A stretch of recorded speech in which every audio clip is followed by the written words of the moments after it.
Okay, welcome to our peek into the past today.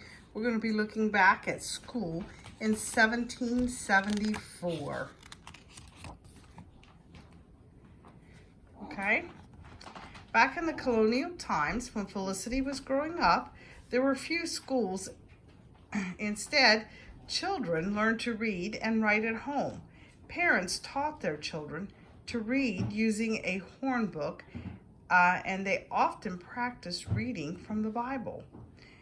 They learned to write with a quill pen made from a feather dipped into ink made from a colored powder or water. To keep the ink from blotting, they sprinkled it with pounce, which was like sand. Paper was expensive, so most children practiced writing their letters from one edge to the other in a copybook. Often they made the copybooks by sewing sheets of paper together with needle and thread.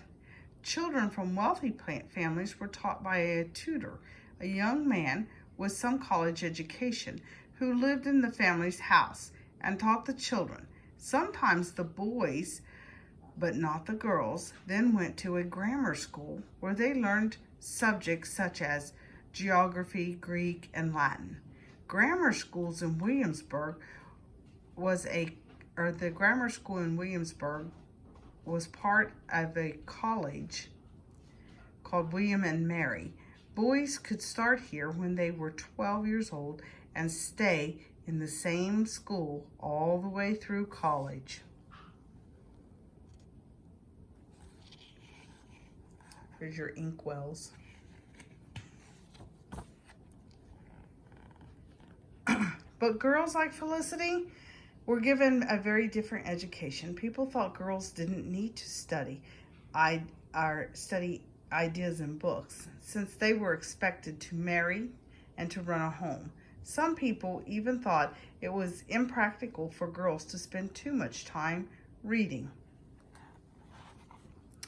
Instead, mothers taught their young daughters the arts of housewifery, which included cooking, sewing, and preserving food. Girls had to learn how to manage a household, to direct the work of slaves and servants, and to serve an elegant meal to many people with entertainment afterward. Often, girls are sent to teachers like Miss Manderley to learn to dance, play musical instruments, and practice fancy stitchery. They were also taught the proper way to serve tea. At tea lessons, they practiced their manners and learned to carry on polite conversation. Many of the colonists had come to America from England, where tea was a popular drink, and tea time was an important hour of the day. The tea ceremony was a reminder of their English background and traditions. Some teenage boys and girls became apprentices like Ben, learning to become shopkeepers or craftsmen by working for a merchant, a milliner, a blacksmith, or a wig maker.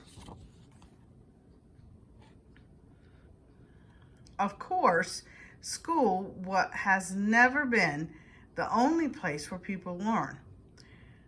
The busy, bustling village of Williamsburg had a newspaper that reported the important events of the times. People in shops, taverns, and private homes talked about the unfair ways the King of England treated the colonists. The colonists were learning to make difficult choices. Many felt they had worked hard to build lives in America and did not want to be ruled by a king who was far away in England. They did not think it was fair to have to pay taxes to the king for things like tea that they bought in the stores in America. People such as the Merrimans, who agreed that the colonists should be independent from England, were called patriots. People such as the Coles, who still wanted the colonists to be ruled by the king, were called Loyalists.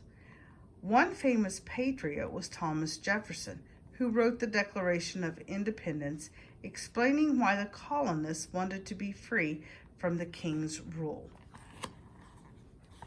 Other patriots, like George Washington, Patrick Henry, came to the Capitol in Williamsburg to discuss forming a new country called the United States of America. Imagine what important lessons a 9-year-old girl like Felicity learned every day in that lively place called Williamsburg. Lessons about loyalty and independence and freedom and self-reliance.